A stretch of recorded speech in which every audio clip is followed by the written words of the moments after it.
Wait, I got to figure out the debt ceiling. I apologize for my cough. My cough's going to be rough today. It's called, oh, dang. Yeah, we're definitely the scholars that should be tackling this conversation piece, huh? It's something, economic debt ceiling opinion. Is this like relieving college debt? No, it's something, again, it's like America has spent so much money. Like, we put a cap on how much we can spend as a country. Like, there is a literal, like, oh, could you just click don't use? Yeah. Oh, I need to keep this away from my microphone. There's literally a cap for our country where it's like you can't spend more than $12 trillion. And if you go over, then something happens with the economy where like they stop spending and America can't afford to stop spending. Like with other countries like buying goods or whatever. So we literally go into like an economic depression. Like it would be like devastating. Are we close to that 12 trillion? Yes. Like we have to raise. We're like 11 trillion. We have to raise it like more in order to keep spending so that we don't like go into an economic depression. It's weird. When you really break it down, money isn't real. Yeah. Can't they just print more? That's what I always thought as a kid. I'm sure. And then well, no, because then the dollar goes down in value. Yeah. It becomes less. I mean, let us know what you know in the comments about this whole thing. Where are we going to put this in the podcast? Is this our intro? What is up, you guys? Welcome to the COJO Show. I'm your host, Coby James. And I'm your politically worried host, Joseph O'Brien. Let's talk music. And let's talk live. We started a podcast. Yes, we did now. We started a podcast. It's the COJO Show. Yo, Joseph, did we make a podcast? I guess we did. Do you think anybody's going to listen? Yeah, absolutely not. COJO. We started a podcast. Yes, we did. Yeah. At some point, we do need to switch that intro. I feel like we're like getting to, and we need to get to like season 2. I was almost thinking, you know what I'm saying? What we may need to do is we need to relaunch, like we're rebrand season 2, and then like what if we did like a certain amount of episodes and then we take like a break, and then we do another certain amount of episodes and we take a break. I think that'd be good. Like that'd be cool. Yeah, at this point we're already on a little break. As you guys know, we've been missing some weeks, and it's no one's fault but our own. But it's my fault. It's not just Joseph's fault. I've been going through it, boys and girls. I'm going through some stuff. It's all of. This is gonna be really annoying. Sorry, this cough's rough, guys. I'm sorry. It's both of our faults. We just kind of miss weeks sometimes due to not having schedules that line up sometimes. Yeah. It gets a little rocky. But we may end up doing this thing where we do like a season of the COJO Show where you get 10 episodes and then there's a 3-week break, 4-week break. Yeah. 10 I don't know, something like that. Yeah. That would be kind of fun. That would be good. Rebrand every now and then. Yeah. Get a new intro, maybe some new segments. Yeah, and it would also give us time to creatively get rejuvenated, I think. You gotta tell them why you have a cough right now. So you gotta. Let's hop into life updates. Yeah, this is literally life updates right now. Updates on life. Okay, so life update. I was in Disney World. It's a great time. So good. Got to see my family. We're in the Magic Kingdom the day I get there. In Magic Kingdom the day we get there. So great. Next day we wake up. Epcot. Fantastic. Having the time of our lives. Next day I wake up. I feel like I was hit by a truck. Absolute truck. I'm sweating. I'm freezing. Weirdest night of sleep I've ever had. We go to Animal Kingdom. I leave early because I'm like, something's going on. I go to sleep. Wake up. Just chills. Fever. Coughing. Aching. I'm dying. That's what I have. I'm dying. And that happens for 3 days. I have 3 days of these crazy fever dreams that I'm a climber. I'm a rock climber. And I can only climb with one arm and one leg. Like literally fever dreams. Literal fever dreams. Where I can climb with one arm and one leg. And I was like, I'm such an egomaniac. I was like, I'm so good at this. Really, I'm killing this. And I had this other dream that like, I was also like under the influence in that dream that everybody around me was also having the same dream. So I was like, I wonder how my dad's doing in this dream. Like, oh my gosh. He's not doing as good as I am. It was crazy. Oh my gosh. And so, anyways, the cough. It's not gone. It's still here, and it's really annoying, and I'm sorry. So that's my life It's okay. update. The people that are on here love you, regardless of how you act on this podcast. Sorry, guys. Joseph, tell us about your life. I first of all, I feel incredibly devastated for you. I can't imagine going to Disney. I was pretty bummed. And miss out on some of those things. At least you got 2 days. I had a couple, and then I had some days at the end because I got better. So I had a couple days at the end. What studios did you miss? I missed Hollywood. So is that MGM? Is that what it used to be? Okay. I missed Hollywood. I missed a day at Epcot. Like, because we had the park hopper thing, so you could get multiple in a day. Okay, wow. So, like, I missed the Epcot and the Hollywood, and I missed Magic Kingdom. I missed all of them at least once, so. Okay. But I thought you said you went to Magic Kingdom on the first day. I did Magic Kingdom. So I didn't miss that one, but I missed it. Did they go to Animal Kingdom at any point? Yeah, that was the day that I needed to go back to the room. So I, was there for a minute. Oh, okay. And then I left. Oh, so you tried to, push through it for a second. I tried. Oh, dang. I mean, I took 1,000 milligrams of Tylenol and Advil, and I made it through a couple of the days near the end. Oh, my word. Yeah, no. It was bad. That makes me really sad, especially when, you planned it for that long. It's all right. We made it through. But Joseph, tell us about you. You just filmed some acoustic videos. I did. Yeah. I filmed some. So we're doing some videos where we take all the songs I've released under Goatee specifically, including one new song, and acoustify them. The Grandfather song. Listen to Me. Yeah. So we took all of them and stripped them back, and I had Ross play on a couple of them, and they sound really fun. I've got to mix them and master them because we're saving some money by doing that. And the filming went well. I do think that I'm curious to see how they're going to end up being, because I was some of the songs I was confident in, some I wasn't. So I think it'll probably be okay though. I'm glad. I don't even remember much of the filming, so I think I'm going to come in with fresher eyes. But it was a good time. I was definitely stressed. I got 4 hours of sleep the night before because I was still arranging and still creating. Thanks. And then, so now I'm heading to Lynchburg today, literally after this podcast. I'm getting in my car, driving up to Lynchburg to escape everything and escape my problems, only person I'm sad about escaping is this guy right here. So. I know. Me and Joe haven't got a lot of time to hang out recently. I'm kind of after that 2-month tour, I'm kind of well, where's Jeff? Yeah. I mean, we're still buds, right? Yeah. Right? We are. We gotta hang more, man. Yeah. When you get back next week, we'll figure out some time to do some stuff. I got some free time, so we'll get some work done. Get some COJO songs out. Yes, sir. Needs to happen. It's gonna be fun. Needs to happen. Well, trying to think about anything else. Update life-wise. Something big is happening next week for me. Oh, wait, next week for you? Yeah. What? Oh, yeah, I got it. Took me a second. We're also Kayla Fan Awards. Oh my gosh, we're playing the Grand Ole Opry this weekend. Huh? Is that where the Kayla Fan Awards? Oh, it's at the Grand Ole Opry. So yeah, I'm singing BGVs. He's also doing BGVs, but also playing guitar. It's nuts. We're literally gonna play the Grand Ole Opry with Stephen Curtis Chapman and Bart Millard and Matthew West and. Wow. It's gonna be exciting. We have rehearsal on Saturday at his Stephen's place, and then we go to the Grand Ole Opry for sound check, and then Sunday is when the actual awards are. It's crazy. So I'm excited. I've never been to the Kayla Fan Awards. I went to the Dove Awards, but I've never been. I don't even know if we're gonna be able to go on the red carpet. I don't really know if this is even is this pre-taped? Part of me is because I think it is. It's at the Opry, so I'm are they gonna show this at the award show? Or are we not in the award show technically? Yeah.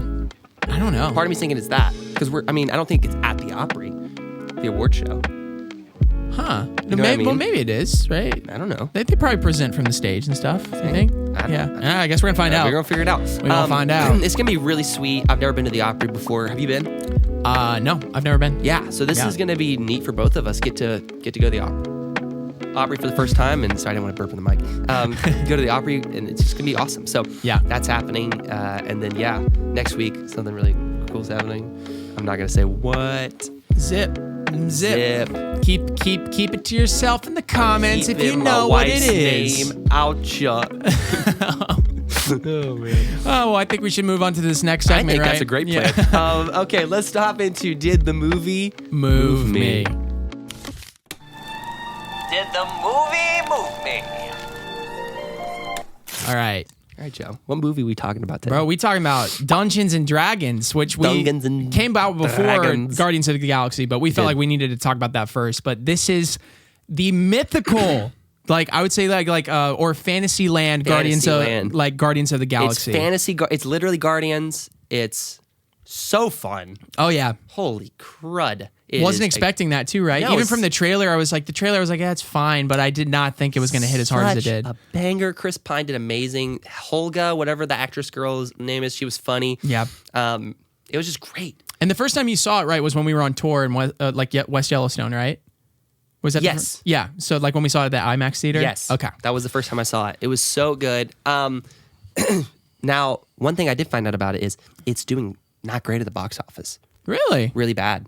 Really bad? Like it's a loss. Oh no! They're It's not going to make another one. 150 million, and it was a budget of 200 million. So it's already lost. It didn't even make its budget, but that's not even to account for advertisement. Oh dang! So we're probably not going to get another one. Yeah, that would make sense. I mean, again, I think trailers are kind of a big deal, and I remember the trailer being like, "This is kind of like a generic action flick kind of deal," and so it was already a stretch for me to even go see it in the first place. But I was like, you never know, it might be something good. Could you hit don't use again? Yeah, they may have spent too much money on it as well. Yeah. Like for what it was, it was kind of just like a fun little kind of comedy movie, but like with a crazy budget. And there's been so many like failures too. Like remember that Warcraft movie? Oh really? Yeah. You see, that's what I'm saying. Like Warcraft, like came out. It like looked like I think people have had too many like video game movies not turn out good, or like movies based on games. So like Dungeons and Dragons, I think a lot of people were just assuming it wasn't going to be good, and it didn't even help that everyone was saying that was great. I mean, Rotten Tomatoes gave it a good score. Everyone was giving it good verbal scores, but I don't know. It wasn't. There wasn't enough mass market appeal there, I guess. Yeah, that's so sad. Well, it was nonetheless. It was a great movie. Yeah. And so let's go through our categories. Let's do it. Plot. Man. Well, the plot was pretty straightforward plot, I think. Yeah. Like, MacGuffin. They need this MacGuffin to bring back so and so. MacGuffin? They call it MacGuffin it's the thing that they got to go get, the catalyst piece. Oh, okay. It's like the Tesseract is a MacGuffin, okay. or what, like the Infinity Stones so the are thing MacGuffins. that was going to bring his wife back. Yeah, like spoilers. I love that we spoil it and then say it, but Yeah. it's a MacGuffin type thing. So that was pretty straightforward to me. Going to get this thing, bring his wife back. That was fun. Nothing too groundbreaking. What do you think? Yeah, I mean, I think maybe the reason why the plot worked is I think it was more just the writing. Because it's a simple plot. Yeah. But I think where it shines is like the characters. Exactly. Like I wouldn't say the plot was anything like super super crazy. It's the characters that made the plot interesting. Yeah. Like it made you care. It was like, oh, these characters rock, you Yeah. know? Is it hot in here? A little warm. A little warm in here. A little warm. All right, it's okay. Well, yeah, we can rate the plot then. I don't think right. we have to talk about it too much, but 3, 2, 1, 7. Dang it, yeah, Joseph. I'm sorry. We're so similar. We're so insane. We're so similar. This is why it's like, why do our movie tastes so different sometimes? Yeah, we It's always like, give we literally do the same score. thing, the same but score. I feel like we like none of the same movies. It's so weird. It is the weirdest maybe- dichotomy. Yeah. Okay, so what's the next category? Dialogue. That's it. Dialogue. Clever. So clever. Really good dialogue. I laughed so hard at some of the scenes. Oh, yeah. So funny. Honestly, I think the dialogue is what made it shine so big. I mean, it was impeccable. Especially in a culture of movies where we have so many like one-liners that are cheesy. Yes. It was kind of like the refreshingness of like Puss in Boots, like kind of deal. Yeah. Like where everything that they tried to land comedically or comedy-wise, it actually landed for me. Yeah. So I was impressed by that. There was no like, he's standing right there behind me, isn't he? Yeah, there was none of that, you know. Isn't that an ick? I just got the ick That's so bad it's a from big that. ick. That's a movie ick. We got to compile like a movie ick People list. say that about Drake. They're like, Drake's the kind of guy in a movie that'd be like, he's standing there right behind me, isn't he? Yeah. Or they're like, that was awesome. It never gets good. Phew, that was close. Yeah, I think the only ick thing that was in the trailer was like, I think I might have triggered the mechanism, but they didn't use that in the same way in the movie. It was kind of different, but All right, well let's go ahead and let's do it. rate it. 3, 2, 1, 9. 10. Oh, okay. Whoa, so different. So different. I think I was just like, that was the most perfect part about the movie was its dialogue. Okay, yeah. It was pretty perfect. But in the land of perfection, like for the movie, it might have been perfect, but Yes. like, is it perfect? No, I So mean, that's why I nothing's said truly 9. perfect. Yeah. But for the movie, I think it was perfect. I don't know. I feel like I could give a movie that's like actually like the dialogue is like the key focus, not like it's not an action flick, but it's like something like I was about to say Grammy Marriage Award winning. Story? Yeah, something like that. Like that to me is like, Okay, I'm gonna give it a 9 just because now that I'm thinking about Marriage Story, that's a better written movie than this one. or Little Women. Little Yes, Women's like, yes. there are movies that it's like that is literally what makes it so good. Yeah, you're probably So- right. So I'll go Yeah. 9. Okay, cool. God, I just really felt like we were out of sync there. I'm glad we like course corrected that. Okay, so now Okay. characters. Okay. Characters. Which I loved the characters. All of them. Yeah, every character. It was kind of like Puss in Boots too. There was a lot of characters, Juggled them well. and yeah, all of them were really like even that guy who was the Wizard kid? huh? The wizard kid? Wizard kid.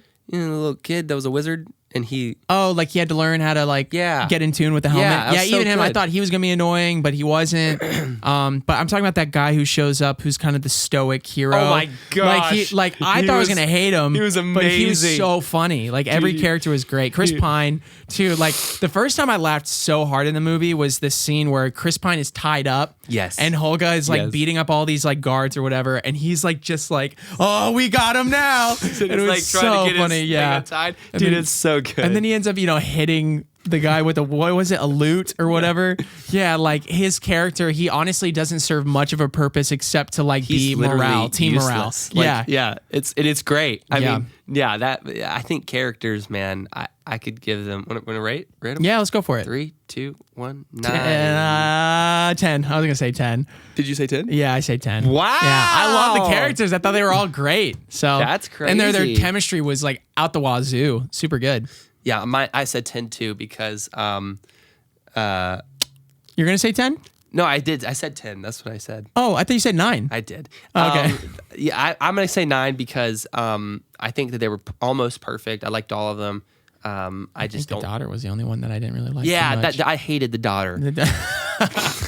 Yeah, like frick that No, kid. seriously, like I wish she like literally like wasn't in the movie because she bothered me. Not her character, but the actress that played her. I thought Yeah. she did a really bad job. And so Yeah, I think the acting was a little rough, especially the part where the Holga or Yeah, whatever name yeah. died, Oh. and she was crying over her. Ooh. She was, dude, it was so bad. She just for her specifically, I can't give it a 10 was okay. because I That's didn't fair. like her, but I liked everybody else. Okay, Okay. great.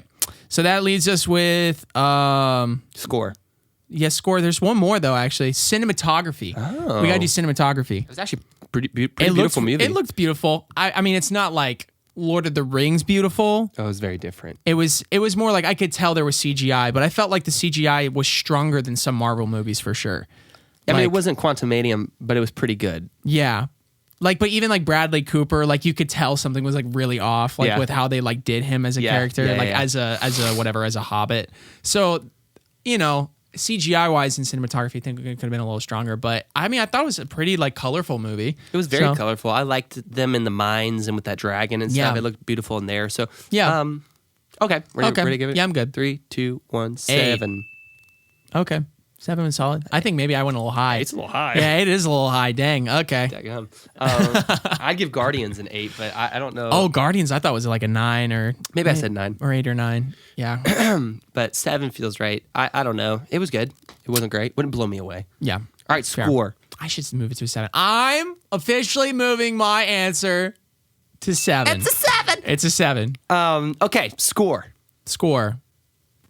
I don't remember a single thing I don't remember about the score, but music. there was one time in the movie I whispered to you, I was like, good music.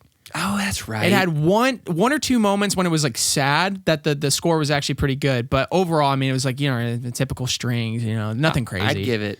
All right, I'm going to go. Ready? Yeah. 3, 2, 1, 5. Come on, baby. Oh, man. Good stuff. Yeah. It's definitely just like mid with score wise. So it was good. I guess we didn't like it as much as we thought. I'm sure the score was good. Like, I bet we're in the 80s. We're probably Ian. It's like Ian. it says 52. And it's just, we're definitely like in the high we're- 80s, right? I think it was a good movie. It was not better than Guardians 3, No. but it was its own thing. And we gave Guardians 3 like a 9 on everything. Yeah, it was really good. It was top tier, top of the Gosh, line it was Marvel so movie. good. Oh, it was Oh, great. that messed me up, dude. That movie messed me up. Yeah, anytime I cry in a movie, that'll up the points a lot. And I couldn't cry in Dungeons and Dragons because of 4 times in Guardians. 4 times. Okay, yeah, I think I was 3, so I was up there. Maybe it was 3. Yeah. Well, did the movie move me? What did y'all think about Dungeons and Dragons? If you've seen it, if you haven't, honestly, you should go see it before it gets out of theaters. Go support it because it's a good movie. And it's also not doing too well financially. And it's not doing too well Yeah. financially. So, definitely go take a big group if you can. Yeah. Okay, let's hop into our next segment, which is... Hot takes. What are we hot taking about? Huh? We don't know what we're hot taking I think about. I think I have a good Do you? one. Yeah. All right. So, welcome to Hot Takes. We got a topic. This could be a deep dive, but I don't want to Why make do it a good deep dive. things happen to... or bad things happen to good people? Or why do good things happen to bad people? Yeah, honestly, good. That actually All right. makes me more upset. So, the new live-action Lilo and Stitch is being filmed, and the cast has... What? Yes, there's a live-action Lilo and Stitch that is being filmed. The cast has been announced. Oh my gosh. And everyone is losing their crap over Nani because Nani is a Timothée Chalamet. indigenous or like darker skinned character in the movie. Like she's got darker skin. They casted a half white, half Hawaiian girl to play her. And so now she was born and raised in Hawaii, but she doesn't have the same skin tone as Nani in Lilo and Stitch, not dark enough. Yeah. So people are livid on the internet saying, this person, like, she's not giving the proper goodness gracious. She's not giving the proper representation because she's not dark enough. Isn't Ariel white? Well, okay, so then this is the whole thing is like no, I'm Ariel's not- I know, but Ariel's like a fictional character and the skin is color Lilo and has Stitch. I know skin color has nothing to do with being a mermaid, but like the whole point of Lilo and Stitch is it's supposed to be showing the cultural background of like Hawaiian, I don't know, something like that. So basically, She's still Hawaiian though. She's still Hawaiian. That's what I'm saying though. So I'm with you, but like I'm trying to give the tea so we get all the This is some angles. serious tea. So yeah, people like making TikToks about it. They're like, this is ridiculous. Like Disney is just trying to like wash down these characters, and they're too afraid to cast someone darker with the actual like features, like a bigger nose, bigger lips.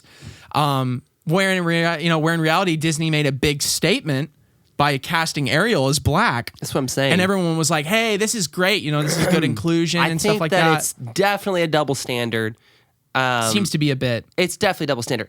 But it's so weird, right? Like, because she's half Hawaiian. So, and she grew up in Hawaii, like you Yeah, saying. she grew up in Hawaii, What's everybody's glitch? Like, why is everybody all up in a wad about it? Because her melanin levels, man, they got to be darker. There were more, whatever. How racist is that?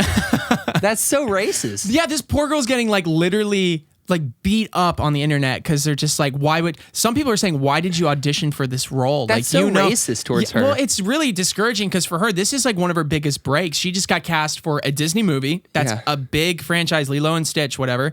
And now all of a sudden people are going to hate her character before she even gets a chance to portray it. And you know what? That's the 2% probably on the internet, because that 2% is so freaking loud on the internet. Yeah. But that's not going to affect the box office at all. Yeah. Like, they're just a really loud people group that probably aren't even going to go see the movie anyways. So Possibly, yeah. who cares? Like, I'm just like, hopefully Disney doesn't get in too big of a worry about it, and this actress doesn't let it, ruin her day or week, because I don't know. I think it's a little ridiculous. Like, we're obviously in a time where we're changing up races of characters, which is fine. But like, if we're going to do that, we can't be upset if somebody isn't the exact race as the animated version. It's just like, I guess I'm of the people group of who cares. Yeah. You know what I mean? Like, they got it right with her being Hawaiian. She's from Hawaii. She's half Hawaiian. I mean, that's awesome. It's like, she has the heritage. She understands the culture. I'm like, why are we getting in a weird wad about that? Yeah, I think I agree.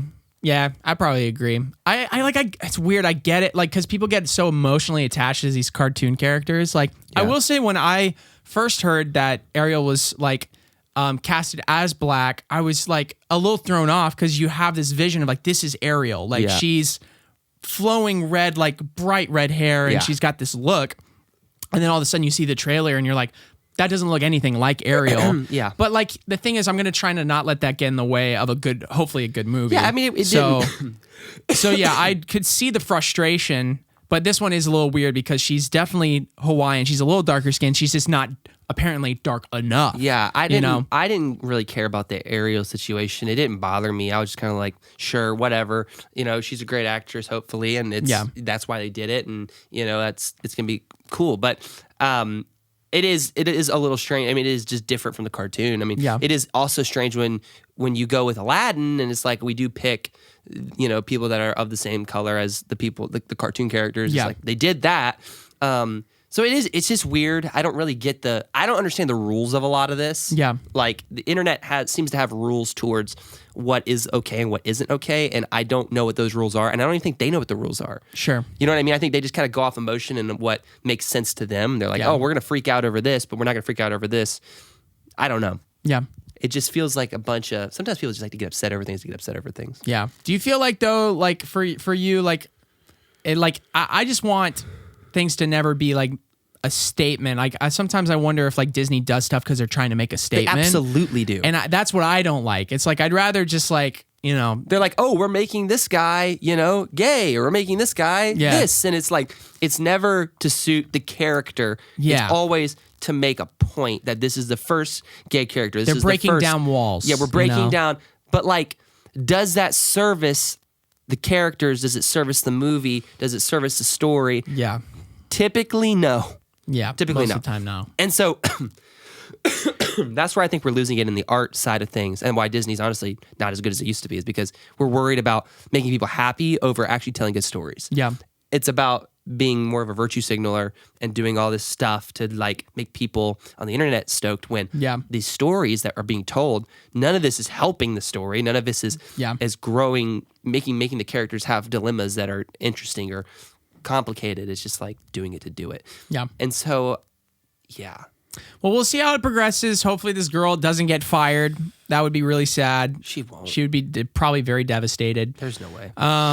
But yeah, also this was a whole random thing I was going to talk about it during Did the Movie Move Me, but this summer is packed with a lot of movies. It sure is. Like we're going to be doing a lot of Did the Movie Move Me. Did you hear Indiana Jones got a terrible review? Oh, did it? It's like rotten on Rotten Tomatoes, like 44%. Well, it's not coming out till like July, right? They did it at some They did like an early screening. It was like it's getting reviewed bad. It's only like 15 reviewers. I thought from the trailer it was all a little sketched out. I'm just gonna say it. It's like 15 reviewers, so it's not a huge pool. But from the people that did see it, they didn't love it. Okay, well, hopefully, maybe they'll be able to fix it all in a month in post. Yeah. No. So there's a lot of good stuff coming out. Into the Spider-Verse. Yeah. Some superhero movies are coming out too. I'm trying to remember what they were. The Flash. Well, I mean, Oppenheimer's coming out. Barbie's coming out, which I don't know if I'm going to see Barbie. Is it like rated R? Do we know? I cannot get a gauge on what the vibe is in the I don't even trailer. know what it is. Yeah, what the plot is and all that She stuff. like gets in a car and I'm like, what are we doing? Yeah. Yeah, I don't know. Blue Beetle. Yeah. The Flash. The Flash. I said that. Oh, you. Dang. I must have missed that. I was thinking too much about Barbie. Which also got screened at that festival and got great reviews. I've heard it's insane. Like, so. yeah, Steven Spielberg loves it apparently. Yeah. Also, Tom Cruise says it's the best superhero movie he's ever seen. Wow. So I don't know. I mean, Tommy. But he believes in Scientology. So I mean, like, what does he know? What does he know? What does he know? Nothing. So we'll see. There's a lot of good movies coming out this year. I'm excited for it. This is gonna be a good year for all film goers. Yeah. Yeah. Well. Cool. Hop into our next segment. Yeah. What do we do? Deep dives. Deep dives. What would our deep dive be about? Did we decide? No. This is like the first time we're not doing Q&A in a while, but it's probably good. We've answered. To change it up. Well, yeah, we've done y'all's. I need to get a week off of people asking how we met. Or yeah, never mind. Come to Mexico, like. It's like, we always say the same thing. We will just invite us. Invite us and do the things that necessary. Yeah, like get in contact with our booking agencies. We'll come for cheap. We'll never say no. It's just like, yeah. Deep dives, brother. I don't know. Anything going on in our lives that we want to deep dive about? No. No. Anything? No. Not me. Let's just talk about Calvinism. I'm down. I'm down. Let's just do it. All right, Joseph. Let's talk about Reformed theology. Reformed theology. It's a very Yeah. interesting thing. I didn't necessarily know what it even was, but before I moved here, and I grew up in a Southern Baptist church, which is really Yeah. interesting. Because I think our head pastor was Reformed in his beliefs, but then the other pastors at my church were not. They're more free will based. Yeah. So it's super interesting that I didn't really know what that was. But Yeah. you were kind of my, I guess, first introduction into that. I was the gate drug. You were my gateway drug Gateway into drug Calvinism. Into And so Calvinism. now I'm like, whoa. Honestly, moving here, I've had so many different people talk about different kinds of beliefs that I have like this giant melting pot of like theology now that I'm like, I kind of have like, I know what I believe, but it's definitely a melting pot. got of a things. buffet. You I got got a a buffet. buffet. I'm not necessarily subscribing to one thing. Yeah, mine is like a restaurant where they just give you what you want. Yeah. Yours is I like, have no you're a choice. cruise Yeah. where you just go, just feed me Yeah. whatever you got for dinner tonight. Yeah, it's preassigned menus, Predestined. drinks. I get ginger ale every time. So, I guess some of the things that are interesting about Reformed theology, for those of you who don't know, Joseph, could you explain a little bit about Reformed theology? Yeah, Reformed theology comes from this whole thing in the 1500s. Like it started there with the Reformation. That's why we get Reformed theology. It's like a lot of the church fathers talked about it. It's like John Calvin, Ulrich Zwingli, Martin Luther. Like all these guys started like breaking off from the Catholic Church and like introducing doctrine that they found to be scripturally more applicable or like correct because the Catholic Church was just corrupt. I guess at the we time.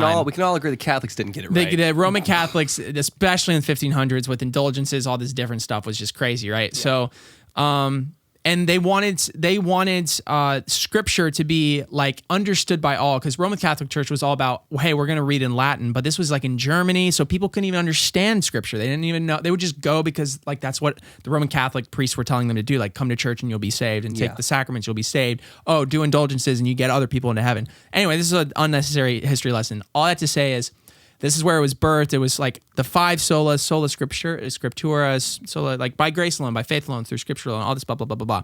Wow. So Eminem? that's like the start of it. Yeah. Ooh, yeah. Or call me NF, man.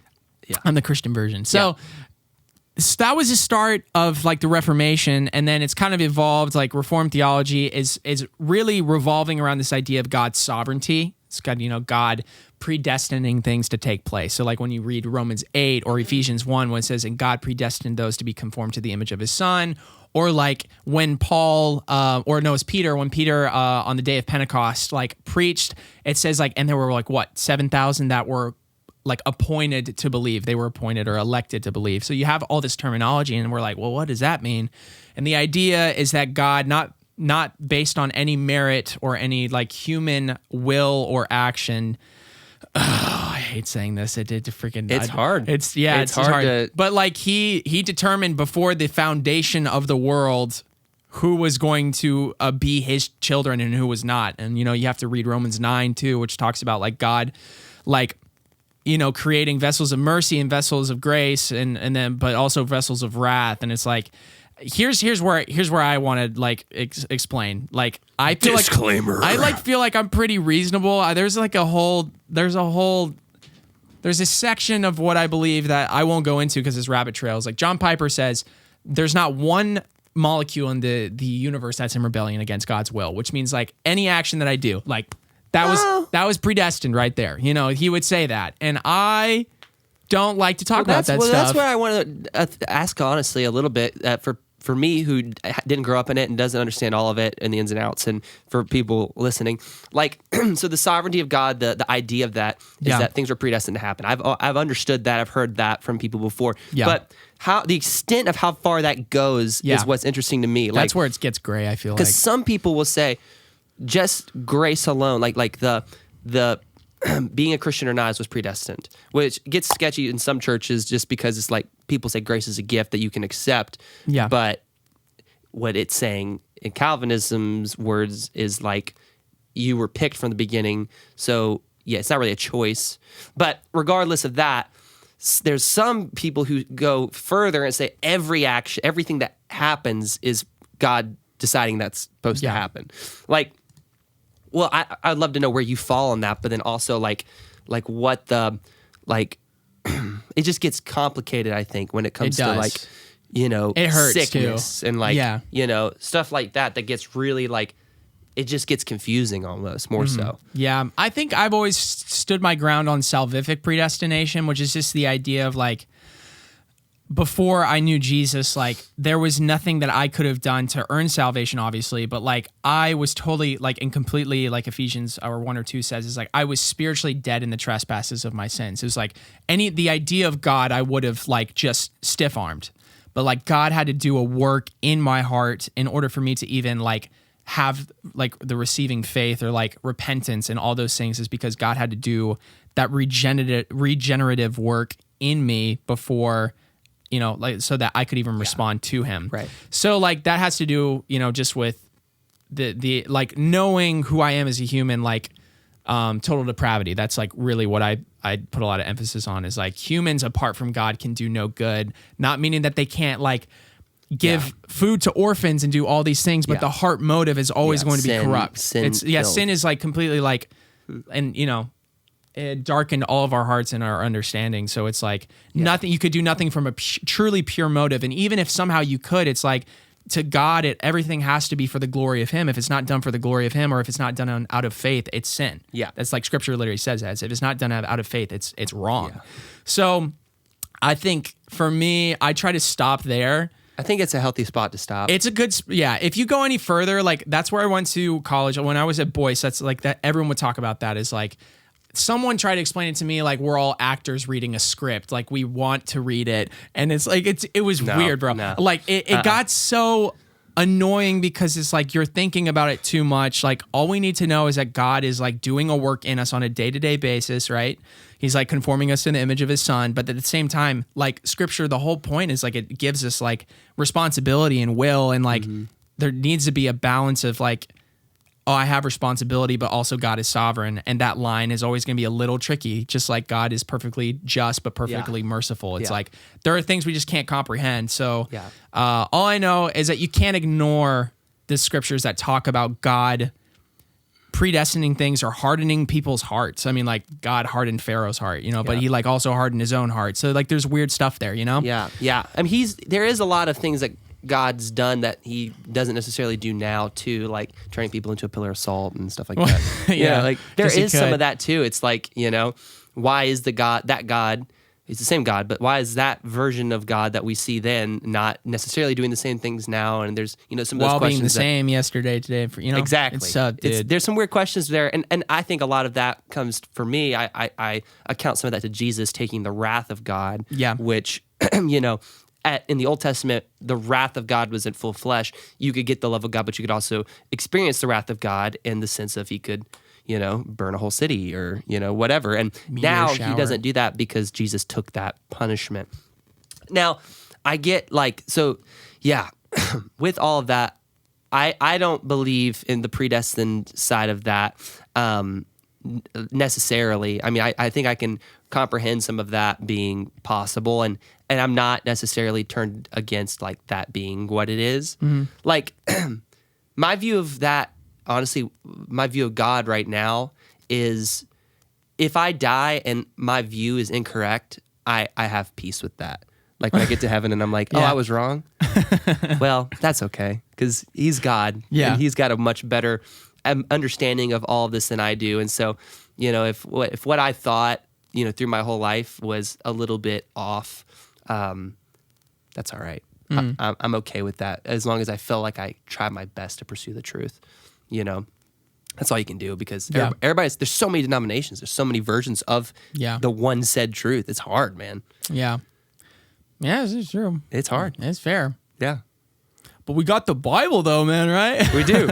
We do. But the interpretations of it. Yeah, but I feel like there's like consistent like interpretations, like in the sense of like proper hermeneutics and like, there's definitely things. Like, you know, there's a right way to like to read it. But at the same time, like I get it. Like again, there's gonna be gray areas. There's always gonna be super dumb. Not a fan of it. You know, like I wish everything was just clearly black and white. Yeah, well, it's kind of like, you know, if God chooses who goes to heaven, does he also choose who goes to hell? Double predestination versus single predestination. Well, I mean, I think it's That's what I'm saying. It's the same no anyone matter who what. says single predestination, like, it's like it doesn't make any really sense because it's like by inferring. Because here, difference between single and double predestination in a nutshell. Yeah, single is like God only predestines those who go to heaven and then leaves the others to their own vices, but does not interact with. I guess it's just a matter of like he doesn't like if do you're not anything. He saved- just like leaves them. But if you're not double saved, predestination do is you like go? that. Not only would he create people to go to heaven, but like he creates people to harden them. Like he would actively do something to keep them from like not. sounds to me like another way to say he sends them to hell. That's what I'm saying. Like, but single predestination would be like, hey, I created you, and I'm just gonna let you like to your own human vices. Yeah, totally. Whereas the other one seems a little bit more active. I don't know. See, but that's what I'm saying when I think there's so many interpretations of what the Bible says in the sense of there's a lot that I think says that God would never like be the person that picks who goes to hell, but when you think about it like in predestination sense, sometimes it does seem that way. Mm-hmm. It gives the impression that like if you're picking who goes into heaven, you're picking who doesn't. Yeah. But Again, these are stuff that it's like it's not. This isn't the first. I'm not the first person to bring up this question. Like this is definitely like obviously, this is why there's debates and this also why there's more than one side. Yeah. Definitely. Yeah, ultimately, you really do have to like read the word, but like you have to study it, and I think that there needs to be room, and I think everyone's brain to know that like even like because I think what happens is people are like, I cannot believe in a God who would do that, and it's like I think it's valid. It's like you can't just throw away those scriptures. Like you have to like reconcile it in some way. So like just know that even so like let's say I'm wrong, like, and then that means when I get to heaven, I'll be like, oh man, I got that wrong, like you said. But if you were to say, oh, God couldn't be that way, like I could not believe in a God who would do something like that. It's like there is a way to reconcile that God is a wonderful Father, while also this while balancing that at the same time. I agree with that. But it's difficult. I'm not gonna say it's easy. That's why I don't talk about it a lot because like it kind of like it hurts sometimes. I agree with that. Like I feel like you can come at it with that mindset of when you get to heaven, you can understand that God is sovereign and bigger than what we can imagine, and that His ways are higher. But then I also can relate and understand the people who get so turned off by the concept of it that they can't serve a God that makes the call before you're even existing, Yeah. And we have a buddy that's like that, out on the road. He grew up in that kind of faith, the Calvinism faith, and it burnt him so badly that, he doesn't even know if God exists. And it's like, that's also hard too when a certain belief system burns you from God, but like there are like other interpretations that you could go and like search, like being an Arminian. Like I'm not saying that's what I am. I'm just saying that is another interpretation that has people who have studied it for centuries. Famous pastors, and Billy Graham. He was definitely not a Calvinist. No way. And it's like that side exists for a reason, and I don't know. It's just it's so interesting, and it also the core principles matter, and then we can get so caught up in the nitty gritty stuff that honestly doesn't matter in a sense, because it doesn't change who God is and who Jesus is. It just is funny that we as Christians can get so bent out of shape over it. Yeah, I definitely think it's been blown out of proportion a little bit. Like I could align, obviously, like I could go share the gospel with someone who is an Arminian. I mean, like one of my favorite pastors always said, preach like an Arminian, rest like a Calvinist, because, I've said that a lot, but the idea of preach with ferocity, you want to like plead with people to come to Jesus, but then like know that there's nothing that you could have said different, that God's going to use that, and God's going to work through that, and the Holy Spirit's going to work through that. And you don't have to like try and force people to become saved. It's like, that's not your job. It's the Holy Spirit's job. I think both parties can get on that side too. So sure, definitely. Probably. I mean, that sounds great to me. Wow. There you go. There's a taste. That is fun. I dig it. I wasn't trying to tee up too many hardball stuff. No, it's just good talk. I was kind of just trying to keep it casual, but keep it cash. Yeah, it's fun. It's interesting. It's He's dying. I think I've just had the conversation too much to where it's, or not too much. It's like, hopefully whatever you heard here, it's like, you know, you don't think at least, well, you couldn't be crazy. You're too reasonable. But for I don't know about that. I hope y'all don't think I'm crazy. Like if you know, like I tried it. I hopefully am like a relatively reasonable, like reformed person. But I also keep it very under wraps because I just don't. I don't think it's that important to like bring up in every single conversation. I bring up with theological nerds because like why not? It's fun. But yeah, It can be fun. It's fun to debate sometimes. But at the end of the day, Jesus is Jesus. God's God. He's a little smarter than us, and I trust him a little bit. I'm trusting him. Yeah. I'm just holding on for dear life. God, John Calvin's like right there, like right under him. Like I'm talking like sometimes he's above, but right under him. Not consistently above. Not just like, consistently. Yeah, man. Well, anyways, I don't even know what that you really. didn't cough too much. Kind of from the. I made it out of that. Yeah, pretty you did. okay. Pretty good. Yeah. If y'all want to hear what I believe, mine's a way more than Joseph, but. I thought you explained your position pretty well. Thanks. I mean, I could go Yeah. deeper into it Yeah. if we ever wanted me to, but We'll save that for the COJO conference in a couple of years. Whenever we, when we have a full blown, a panel, women's conference, COJO's women's conference, COJO women conference, dude. What? we could shepherd all of the young ladies What? in the Lord. What? I don't know, dude. I'm That just making sounds something so up. weird. That's what I was trying to make it weird. We're joking. It's a joke. I'm joking. I'm joking. Well, Well, thank y'all for tuning in to the podcast today. What do you got going on for the rest of the week, Coby? Do you have anything coming this week? I got to practice for this Grand Old Opry thing. Yeah. I need to edit some videos for some of my stuff. And then Yeah. I'm going to work on some COJO song stuff, Cool. which will be good. I'm That'd be a good excited for time. that. I'm excited for that. Yes, sir. Ashton's birthday is Wednesday. Or, Oh, baby. 24th, so whatever. What y'all doing? You gonna do anything? We're going to go get breakfast, and then she's going to get some stuff that she needs to get done. And then we're going to probably do like some kind of shopping date. Oh, okay. I didn't buy her anything. She wants me to like go out with her. She pick stuff out. Okay. Cool. Because I've done the buy her things. Yeah. Like I've done that for 3 years. So Yeah. she's a little more like, let's just go and like. And I'll let you know Yeah. like what I want. I'm Yeah. like, that's that a woman who sounds- knows what she wants. Yeah, Right there. Because I'm also planning some other stuff right now that is taking up a little bit of time. So That's good. Oh, yeah. We probably should stop. My disk space is almost full. Oh, nice. Well, we talked music. And we talked life. Peace. Hope God doesn't send you to hell. Oh no.